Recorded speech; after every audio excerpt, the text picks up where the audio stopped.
देखिए, जब हम यहाँ पे अलग अलग तरह के कंटेंट की बात कर रहे हैं तो every content play a different role. Image content use होता है अटेंशन ग्रैब करने के लिए। ऑडियो कंटेंट यूज होता है एंकर पॉइंट क्रिएट करने के लिए। वीडियो कंटेंट यूज होता है एंगेजमेंट मेंटेन करने के लिए। तो इमेज पे अटेंशन लिया, ऑडियो पे एंकर पॉइंट बनाया, वीडियो पे एंगेजमेंट ले लिया। लेकिन जो चौथे तरह का कंटेंट है वो इन सब कंटेंट में कहीं ना कहीं शामिल है। और टेस्ट कंटेंट एक ऐसा कंटेंट है जिससे बचा नहीं जा सकता। अगर आपको किसी भी चीज को प्रूव करना है या आप किसी भी चीज को कंसील करना चाहते हो तो आपको हमेशा रिटर्न में देना होता है। आपने देखा होगा, लीगल फॉर्मल या फिर कोई भी ऑफिशियल तरीका होता है काम करने का, तो उसमें हर चीज रिटर्न फॉर्म में ही ली जाती है। और इसी तरह अगर अब मुझे कोई भी ऐसा काम करना है जहां पे मुझे फिक्स करना है कि आप जो बोल रहे हो और मैं जो बोल रहा हूँ वो सेम हो, तो मुझे टेक्स्ट कंटेंट का ही सहारा लेना पड़ेगा। बहुत सारे लोगों को लिखने में प्रॉब्लम है, बहुत सारे लोग इसी वजह से बचते हैं। लेकिन हमारी फील्ड में ऐसी बहुत सारी चीजें हैं जो आपको बार बार करनी पड़ेगी। जैसे blogging. Blogging is one of the important factor जो आपको डिजिटल मार्केटिंग में करना ही पड़ेगा। डॉक्यूमेंटेशन करना पड़ेगा, वेबसाइट का कंटेंट लिखना पड़ेगा, कंटेंट राइटिंग करना पड़ेगा। तो इतनी सारी चीजें जब मुझे करनी है तो मुझे इसके अंदर लिखने से नहीं बच पाऊंगा मैं। तो अगर कभी आपके अंदर ये वाला इशू है कि मेरी प्रोनाउंसिएशन गलत है, मेरे को टेंसेस समझ में नहीं आते हैं, मेरे से स्पेलिंग गलत हो जाती है, तो डोंट वरी, उन चीजों की वजह से लिखना मत छोड़िए। मैं उनके सॉल्यूशन आपको बता देता हूँ कि without spelling error, without any grammatical error आप कैसे लिख सकते हो। क्योंकि आने वाले टाइम में आप ब्लॉगिंग करोगे, और जब यहाँ पे ब्लॉगिंग करोगे तो आपको और भी बहुत सारे फैक्टर्स पे ध्यान देना है। जैसे अगर आपको ब्लॉगिंग करनी है तो सबसे पहले तो इस बात का पता लगाइए कि आपकी नीश क्या है। नीश का मतलब होता है वो पर्टिकुलर फील्ड ऑफ एक्सपर्टीज जिसके अंदर मैं अपना कंटेंट बनाता हूँ। आप अगर चाहे तो यहाँ पे फैशन के अंदर अपनी मार्केटिंग कर सकते हैं। ठीक है, if you want to write a blog तो आप मेन कैटेगरी फैशन को पिक कर सकते हैं। That's very easy and normal to do. लेकिन इस वाली फील्ड में आपको बहुत ज्यादा कंपटीशन मिलेगा। तो आप अगर चाहो तो अपना कंपटीशन कम कर सकते हो by creating a micro niche. There are so many people who are talking about fashion. Fashion में बहुत सारी चीजें आ जाती है। फैशन में top wear, bottom wear, accessories, men women, online offline, बहुत सारी चीजें हैं फैशन में। उसके बाद समर का अलग, विंटर का अलग, उसके बाद एथनिक अलग, पेट्रियोटिक अलग। तो हमारे पास ऐसी बहुत सारी प्रोडक्ट लाइन और बहुत सारी स्टाइल स्टेटमेंट आ जाती है जब हम एक मेजर कैटेगरी पकड़ते हैं, और उसके अंदर बहुत सारे लोग ऑलरेडी कॉम्पीट कर रहे होंगे। तो ऐसे में आपको एक ऐसी पर्टिकुलर फील्ड को पकड़ना है जिसमें बहुत सारे लोग कॉम्पीट नहीं कर रहे हैं। Which can be V neck T shirt, या फिर जैसे आप फीमेल क्लोथिंग में डील कर रहे हो तो चिकन वर्क, बहुत सारे कपड़े होते हैं लड़कियों के पास। अब उसके अंदर चिकन वर्क के अंदर अगर आप डील कर रहे हो तो ये आपकी माइक्रो नीश हो जाएगा। इसी तरीके से अगर अब आप सारी चीजें मेंटेन करोगे, अगर आप इन सारी चीजों के ऊपर काम करोगे तो it will give a good impression. Now, ये माइक्रो नीश बनाना बिल्कुल भी मुश्किल नहीं है। जैसे you can right about pets. आप सारे प्रकार के पेट्स के ऊपर बात कर सकते हो, या फिर एक पर्टिकुलर पेट पे बात कर सकते हो, बीगल। मैं सारे पेट की बात करूंगा तो उनके बारे में कंसर्न होके बात करूंगा कि ये वाला पेट ऐसा, ये वाला पेट वैसा। लेकिन मैं चाहूं तो किसी एक पर्टिकुलर पेट के बारे में बात भी कर सकता हूं, तब भी बात बन जाएगी। तो माइक्रो नीश बनाना बिल्कुल भी मुश्किल नहीं है। एक और एग्जांपल दे देता हूं, जैसे आप बात कर सकते हैं अबाउट जिम ट्रेनर, कि मैं एक जिम ट्रेनर हूं, मैं उसके बारे में बात करूंगा। या फिर माइक्रो नीश बनानी है तो मैं एप्स ट्रेनिंग की ही बात करूंगा। I can talk about comedy, और I can talk about politics. I can talk about digital marketing, और I can talk about digital marketing only for hotels. मैं गिटार की बात करूं या अकूस्टिक गिटार की, ये मैं डिसाइड करूंगा। तो मैं जितना नीश में काम करूंगा उतना कम कंपटीशन मिलेगा, जितना मैक्रो नीश में काम करूंगा उसमें ज्यादा कंपटीशन मिलेगा। तो मुझे अब ये डिसाइड करना है कि जब मैं ब्लॉगिंग लिखूं तो मैं कौन सी फील्ड आइडेंटिफाई करूं। Blog is your personal journal which you create online and update regularly. Blog का मतलब होता है ऑनलाइन कोई भी कंटेंट लिखना। मैं आपको बहुत ही हिंदी में समझा देता हूँ, बिल्कुल सरल भाषा में।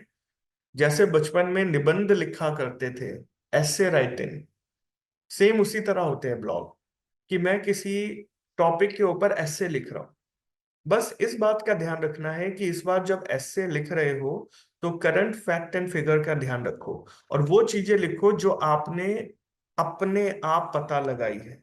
तो ब्लॉग होता है पर्सनल फाइंडिंग्स। अगर मैं ब्लॉग लिख रहा हूँ मोबाइल फोन पे, तो मैं मोबाइल फोन पे अगर ऐसे लिखूंगा तो ऐसे लिखूंगा, मोबाइल फोन बहुत अच्छे होते हैं, हर इंसान के काम आते हैं मोबाइल फोन। अब सबको ध्यान में रखना चाहिए, अपने पास रखना चाहिए, खरीदते हुए ऐसे रखना चाहिए, मैं ऐसे निबंध लिखता हूँ। लेकिन अगर मैं ब्लॉग लिखूंगा, ब्लॉग और ऐसे में क्या डिफरेंस है? जब मैं ब्लॉग लिखूंगा तो उसकी personal finding, in my opinion everyone should have phone but you should focus on memory card, you should focus on processor. तो अब देखो मेरा लिखने का तरीका बदल गया है। टॉपिक अभी भी मोबाइल फोन है, लेकिन मैं अब लिख रहा हूं अपनी फाइंडिंग पे, कि मैंने ये पता लगाया है कि मोबाइल लेने से पहले उसकी 5 फंडामेंटल चीजों के बारे में रिसर्च कर ली जाए। 5 फंडामेंटल चीजों में है स्क्रीन, प्रोसेसर, रैम, ब्रांड और कॉस्ट। तो ऐसे करके मैंने अपनी पर्सनल उसके अंदर इनपुट डाल के आपको बता दिया। ये होते हैं ब्लॉग। अब आप अपने आप ही कवि हो, कुछ भी लिख सकते हो, whatever you want to write you can write it down. लेकिन लिखना ऐसा कि वो लॉजिकल हो और सामने वाले को समझ में आए कि हाँ, महक ने कुछ पता लगा के अपने शब्दों में इंफॉर्मेशन पास करी है।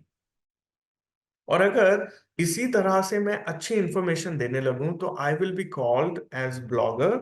और अगर आपको ब्लॉगिंग अपने एज अ करियर में शुरू करनी है तो we have a free of cost online platform जिसका नाम है ब्लॉगर, जहां पे फ्री में ब्लॉगिंग शुरू हो सकती है। अब मैं इसे समराइज कर देता हूं आपके लिए, बिल्कुल सिंपल। अपने शब्दों में कुछ चीज लिखना जो आपने खोजी है उसे कहा जाता है ब्लॉग। मैं अपने शब्दों में लिखना चाहता हूँ कि ट्रैवल डेस्टिनेशन कौन सी है दिल्ली में, मैं अपने शब्दों में लिखना चाहता हूँ कि कौन सा कंप्यूटर ले। अब इसी तरह प्रोफेशनल ब्लॉगर कौन होते हैं, कि मैं लिखना चाहता हूँ आईफोन 16 के बारे में, कि मुझे ऐसा लगता है iPhone 16 is over hype and the feature which are presented are not good enough. तो ये मेरा पर्सनल ओपिनियन है, महक जैन का अपना ओपिनियन है। ये होते हैं ब्लॉग। तो आप उसके बारे में कुछ भी लिख सकते हो, there is no limitation, no restriction.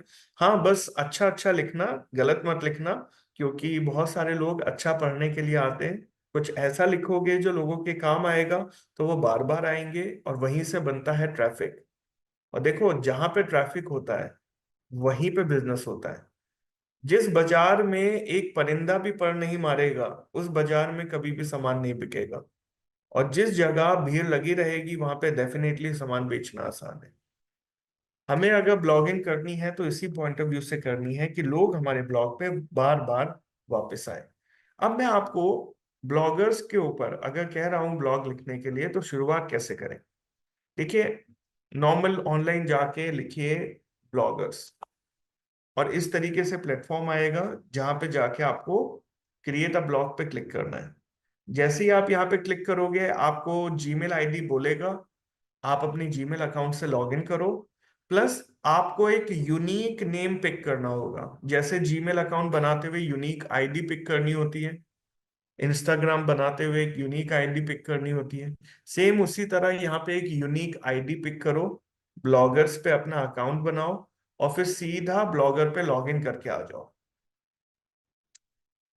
अब इस प्लेटफॉर्म पे जैसे ही आप लॉग इन करोगे बहुत सारे ऑप्शन मिलेंगे लेफ्ट साइड।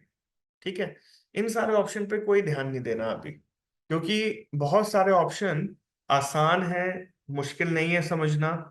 लेकिन शुरुआत में जब तक आप 2-3 ब्लॉग नहीं लिख लेते तब तक इन सारे ऑप्शन का कोई लेना देना नहीं है। मैं आपको समझा देता हूँ क्या है। सबसे पहले है पोस्ट। जितने भी ब्लॉग आपने लिखे हैं वो पोस्ट में मिलेंगे। स्टैट्स में मिलेंगे नंबर कि कितने लोगों ने ब्लॉग आपके पढ़े हैं। तो जब तक ब्लॉग नहीं लिखा यहाँ पे पता ही नहीं चलेगा। किसी ने कमेंट किया है तो यहाँ पे होगा। आप यहाँ पे अपने ब्लॉगिंग से गूगल का एडसेंस अकाउंट कनेक्ट कर सकते हो और इससे पैसे भी कमा सकते हो। आप अपने ब्लॉग के अंदर मल्टीपल पेज बना सकते हो। आप यहाँ पे थीम और लेआउट बना सकते हो। थोड़े थोड़े से ऑप्शन हैं। इस तरीके से एक मिनी वेबसाइट बन जाती है और इस मिनी वेबसाइट के ऊपर कोई भी आके आपका ब्लॉग पढ़ पाएगा। बहुत ही आसान है, बहुत मुश्किल नहीं है। लेकिन यही वाला काम अभी हम जब वेबसाइट डेवलपमेंट करना सीखेंगे तो वहां पे भी सीखने वाले हैं। तो इसलिए बहुत ज्यादा इसके ऊपर टाइम देने की जरूरत नहीं है। ब्लॉग लिखना सीखिए, वो ज्यादा इंपॉर्टेंट है। क्योंकि आगे चल के एसईओ और वेबसाइट में दोनों जगह पे ब्लॉग लिखने की ही मेन फाइट रहेगी। तो मैं यहाँ पे आके ऐड न्यू ब्लॉग पे क्लिक करूंगा और इस तरीके से मेरे पास प्लेटफॉर्म आएगा। अब जो भी मेरे ब्लॉग का टाइटल है वो मुझे यहाँ पे डालना है और डिस्क्रिप्शन यहाँ पे डालना है। अब नॉर्मली हम जो ब्लॉग लिखते हैं वो कीवर्ड रिसर्च करके लिखते हैं। हम पहले कीवर्ड रिसर्च करते हैं कि मार्केट में क्या चल रहा है, मार्केट में क्या हो रहा है। लेकिन अभी जब आप पहली बार अपने जीवन में ब्लॉग लिखने वाले हो तो I want to make it very simple कि कोई भी एक टॉपिक उठा लीजिए जो आपको लगता है एक अच्छा टॉपिक है और उसके ऊपर ब्लॉग लिखना शुरू करिए। ऐसा टॉपिक उठाइए जो बहुत ही आसान है ना। जैसे टॉप 10, मैं बोल देता हूँ टॉप 10 ट्रैवल डेस्टिनेशन। ठीक है, टॉप 10 ट्रैवल डेस्टिनेशन हमारा एक टॉपिक है। अब अगर मैं टॉप 10 ट्रैवल डेस्टिनेशन ना लूं तो मैं ले सकता हूँ top 10 fashion brand, top 10 designer, top 10 accessories, garments. मैं फैशन के अलावा किसी और फील्ड में चलूं तो top 10 laptop, top 10 mobile phone. मैं यहाँ पे टॉप 10 क्यों ले रहा हूँ? क्योंकि 10 छोटे छोटे माइक्रो टॉपिक को एक्सप्लेन करना आसान होगा as compare to one single topic. अगर मैं यहाँ पे ऐसे ले लेता हूँ एथनिक वेयर फॉर मैरिज, तो ये एक ऐसा टॉपिक है जिसमें 100-200 शब्द लिखने के बाद आपके पास शब्दों की कमी हो जाएगी और उसके बाद हम लंबा ब्लॉग नहीं लिख पाएंगे। और हमें लंबे ब्लॉग लिखने हैं, कम से कम 600 शब्दों का ब्लॉग लिखना है। जो ऐसे लिखना है वो लंबे लिखने हैं, ठीक है। तो अब अगर मुझे लंबा ब्लॉग लिखना है तो मुझे छोटे छोटे पॉइंटर्स की जरूरत होगी। अब इसे लिखा कैसे जाएगा? मैं सबसे पहले आपको एक नॉर्मल ब्लॉग दिखा देता हूँ कि लिखा हुआ कैसा है। तो हमने बहुत सारे कंपनीज के लिए ब्लॉग लिखे हैं। आप चाहे तो हमारी प्रेनिक एकेडमी पे भी जा सकते हैं। ये हमारी वेबसाइट है दूसरी, प्रेनिक ड्रीम्स। ये हमारी वेबसाइट है ऑफिशियल, प्रेनिक एकेडमी। अगर आप इस वेबसाइट पे जाते हो और स्टडी मटेरियल पे जाते हो तो यहाँ पे आपको बहुत सारे ऐसे ब्लॉग मिलेंगे। ठीक है, अब अगर इनमें से किसी भी ब्लॉग पे आप क्लिक करोगे, जैसे ये ब्लॉग है WordPress plugin free versus paid, तो इस वाले ब्लॉग का यहाँ पे पूरा एक डिस्क्रिप्शन दिया है। तो here you can work on this particular blog, right. यहाँ से आप थोड़ा सा इंस्पिरेशन ले सकते हो कि ब्लॉग कैसे लिखना है, क्या लिखना है। बहुत सारे ब्लॉग हैं यहाँ पे, domain flipping, benefit of AI, behaviour targeting कैसे होती है, क्रॉलर के एरर कैसे आप फिक्स कर सकते हो, ये सारे टॉपिक यहाँ पे मेंशन किए गए हैं। ठीक है, तो यहाँ पे आके ये सारी चीजें हम लिख सकते हैं, इन सारी चीजों पे हम बात कर सकते हैं इंस्पिरेशन लेने और बाकी चीजों के बेसिस पे। ये अच्छे ऑप्शन है। ठीक है, अब अगर ऐसा ही ब्लॉग मुझे लिखना है तो देखो सबसे पहले हर ब्लॉग में होता है एक छोटा सा इंट्रोडक्शन। आप चाहे कोई सा भी ब्लॉग यहाँ पे लो, जैसे कोई सिंपल सा ले लेता हूं मैं।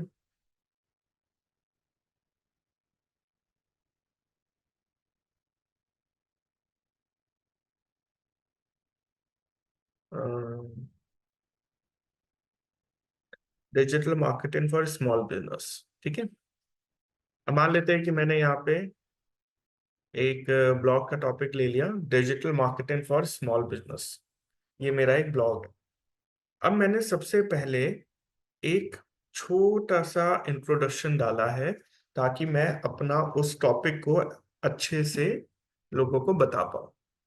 अब अगर मैं यहाँ पे अपने इस टॉपिक को अच्छे से बता पा रहा हूँ, अगर मैं इसे अच्छे से यहाँ पे एक्सप्लेन कर पा रहा हूँ, तो इसे बोलते हैं इंट्रोडक्शन।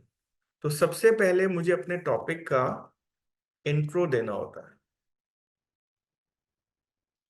सबसे पहले मैं अपने टॉपिक का इंट्रोडक्शन देना चाहता हूँ।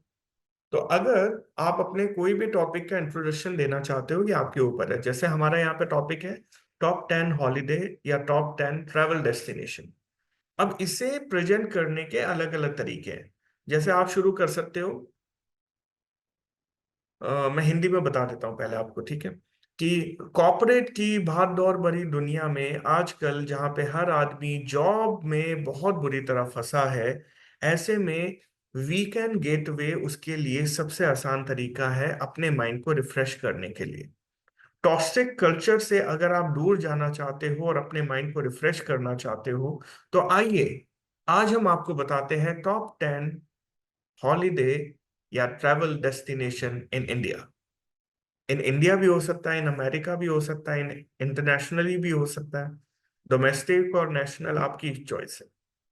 तो ये तो हुआ कॉर्पोरेट कल्चर के पॉइंट ऑफ व्यू से ट्रैवल डेस्टिनेशन, ठीक है। इसे आप दूसरी तरीके से भी दे सकते हो कि in every summer after summer vacation, every couple who have their kids looking forward for a travel destination where they can enjoy a quality time in the summer vacation. So here today I'm going to explain you top 10 holiday destination where you can enjoy a summer vacation with your kids in summer holidays. तो अब देखो, मैंने इस पूरे topic का agenda ही change कर दिया। मैंने इसे समर हॉलिडे और बच्चे और फैमिली के साथ कनेक्ट कर दिया। डेस्टिनेशन वही रहेगी, लेकिन एजेंडा हो जाएगा कि बच्चे और हॉलिडे डेस्टिनेशन। मैं इसे दूसरे तरीके से भी बता सकता हूँ। नव विवाहित जोड़ा शादी के बाद कहीं ना कहीं घूमना जाना पसंद करता है, और ऐसे में हनीमून डेस्टिनेशन हमारे इंडिया में बहुत सारी है। तो आइए मैं बताता हूँ आपको टॉप 10 हनीमून ट्रैवल डेस्टिनेशन। अब इसका एजेंडा चेंज हो गया, सारे ऑप्शन वही है, लेकिन मैं टोन चेंज कर रहा हूं। तो देखिए, आप है कवि। क्या है आप? कवि। जो आप चाहोगे वही लिखा जाएगा। ये आपका पर्सनल चॉइस है, how you want to address this topic. और यही होता है ब्लॉग। अब आप इसे जब लिखना शुरू करोगे, तो मैं ये कहता हूं कि you don't need any research, आप अपने शब्दों में लिखो। जैसे I love travel and I want to travel with my friend and I love going out in car with my family। ठीक है। अब देखो, जितना गंदा गंदा मैं लिख सकता था उतना गंदा मैंने लिखा। स्पेलिंग भी गलत है, मतलब भी गलत है, कुछ भी सही नहीं है। और जहां जहां स्पेलिंग गलत है वहां पे ऐसे रेड अंडरलाइन आई है।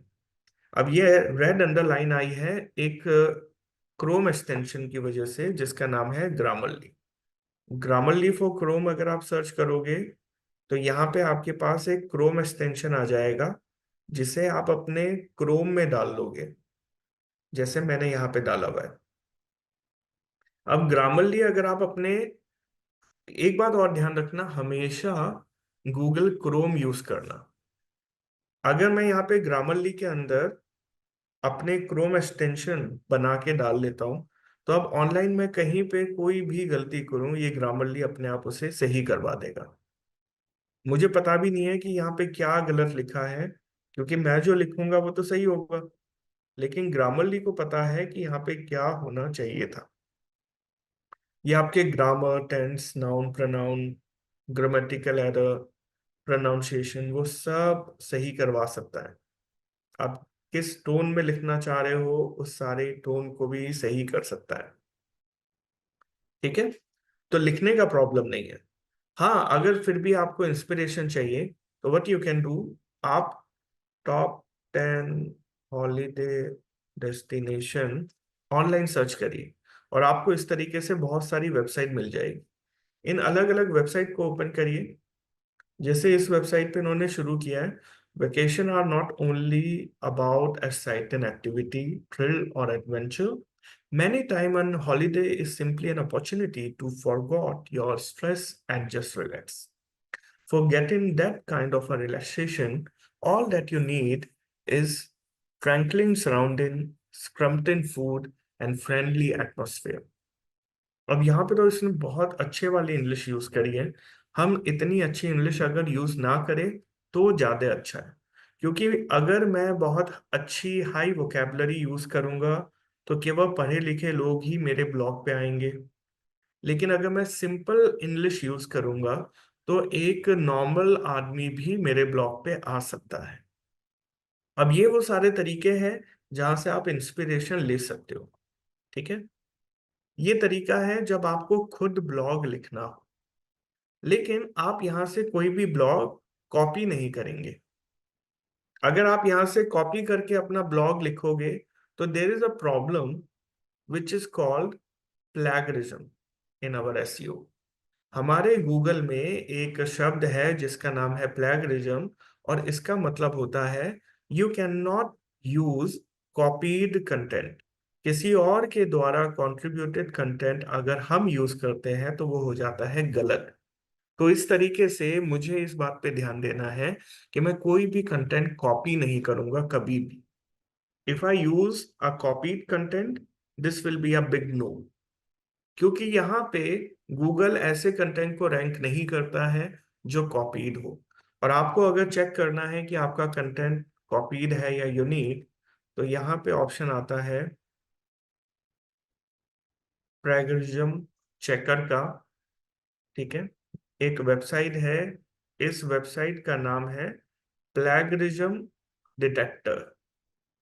इस वाले प्लेटफॉर्म पे अगर आप जाते हो तो ये प्लेटफॉर्म आपको बता देगा कि आपका कंटेंट यूनिक है या कॉपीड। कंटेंट यहाँ पे पेस्ट करिए और इसके बाद यहाँ पे आके चेक प्लेगरिज्म पे क्लिक करिए। जैसे ही आप यहाँ पे चेक प्लेगरिज्म पे क्लिक करेंगे, ये आपका कंटेंट पूरे वेब के ऊपर स्कैन करेगा।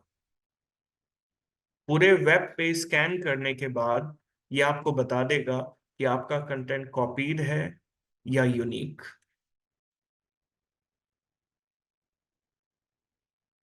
और ये देखिए, इसने बता दिया 50% कॉपीड एंड 50% यूनिक। जो लाइनें यहाँ पे अब प्लैगरिज्म में आई हैं वो आप यूज ना करें तो अच्छा है, या फिर उन्हें थोड़ा सा ट्वीक करके, थोड़ा सा चेंज करके आप यूज कर सकते हो। जैसे यहाँ पे हमारे पास एक ऑप्शन होता है क्विल बॉट। क्विल बॉट एक ऑप्शन है जहाँ पे आप कोई भी कंटेंट को ट्वीक कर सकते हो। ठीक है, तो आप अगर यहाँ पे जाके ग्रामर चेक या फिर पैराफ्रेज करना चाहते हो तो इस प्लेटफॉर्म पे आइए, यहाँ पे आके अपना कंटेंट डालिए और उसे पैराफ्रेज कर लीजिए। ये उसी सेम कंटेंट को रीराइट करके दे देगा विद डिफरेंट वर्ड्स, अलग अलग शब्द।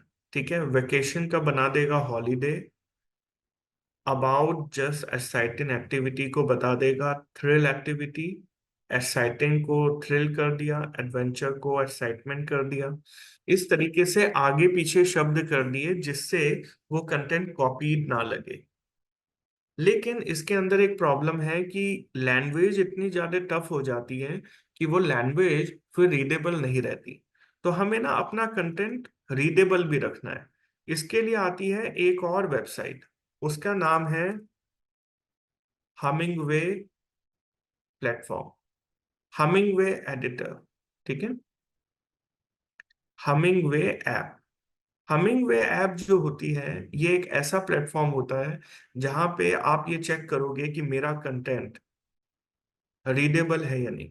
तो यहाँ पे आके मैं अपना कंटेंट पेस्ट करूंगा और इसके ग्रेड चेक करूंगा। तो देखिए, ग्रेड 11 का कंटेंट है, मुझे एम करना है ग्रेड 9 पे। अब अगर मेरा कंटेंट यहाँ पे हाई ग्रेड में आ रहा है तो इसका मतलब है this is very difficult to read. Grade 11 is not good for it. मुझे इसे ग्रीन में रखना है, समवेयर अराउंड 9। ठीक है, ये देखिए यहाँ पे मार्क है, समवेयर अराउंड 9 मुझे रखना है। अब अगर इस तरीके से मैं अपना कंटेंट प्लान करूं और थोड़ा आसान लिखूं तो लोगों को समझ में आएगा। देखिए, सिर्फ 24-25 साल से लेके 35 साल के लोग मेरा ब्लॉग पढ़े तो मेरे पास एक बहुत ही छोटी ऑडियंस होगी और बहुत ही कम ट्रैफिक होगा। लेकिन अगर मैं कंटेंट ऐसा बनाऊं जो बहुत ही आसान है पढ़ने के लिए, आसान का मतलब कि 11-12 साल का बच्चा भी उसे पढ़ सकता है और 50 साल के ओल्ड एज माता पिता भी उसे पढ़ सकते हैं। अगर ऐसी वोकैबुलरी यूज करूं तो मेरे पास एक बहुत बड़ी ऑडियंस होती है और बहुत बड़ा ट्रैफिक हो जाता है मेरे प्लेटफॉर्म पे। तो मुझे इतना आसान लिखना है, मुझे इतना आसान कंटेंट बनाना है जो लोगों की हेल्प करे और जिससे मेरा पूरा का पूरा काम आसान हो जाए। That's all what I need. अब इस ब्लॉग के अंदर बहुत सारे फैक्टर्स और भी होने चाहिए। जैसे अगर मैं आपको यहाँ पे एक अपना ब्लॉग दिखाऊं तो हमने एक ब्लॉग लिखा है शारदा यूनिवर्सिटी के लिए। अब अगर हम शारदा यूनिवर्सिटी के लिए ब्लॉग लिखते हैं तो देखो, मैंने इंट्रोडक्शन में इतना लंबा एक पैराग्राफ लिखना था, लेकिन इतना लंबा पैराग्राफ लिखने की बजाय मैंने यहाँ पे उसे 3 छोटे छोटे पैराग्राफ में डिवाइड कर दिया। 3 छोटे छोटे पैराग्राफ में डिवाइड इसलिए किया ताकि लोगों को उसे देख के ये फील ना हो कि oh my God, it's a very big paragraph. हमें बचपन से ही थोड़ा सा फियर होता है। आपको भी याद होगा कि जब आप अपने बचपन में पढ़ाई कर रहे थे तो आपको थोड़ा सा अजीब लगता होगा कि अरे यार, इतना लंबा पैराग्राफ है, इतना लंबा आंसर है, इसे बाद में करेंगे। तो वो जो फियर होता है ना कि इसे बाद में करेंगे, इसे अभी नहीं करेंगे, उसी फियर को किल करने के लिए हम जैसे ब्लॉगर अपने पैराग्राफ को छोटे छोटे लाइनों में, छोटे छोटे कंटेंट में डिवाइड कर देते। जब मैंने अपने पैराग्राफ को यहाँ पे 3 पार्ट में डिवाइड किया तो it will become easy for me to present my content और it will be easy for my viewer to read it down. Plus मैंने यहाँ पे थोड़ा सा स्टैट्स भी यूज किया।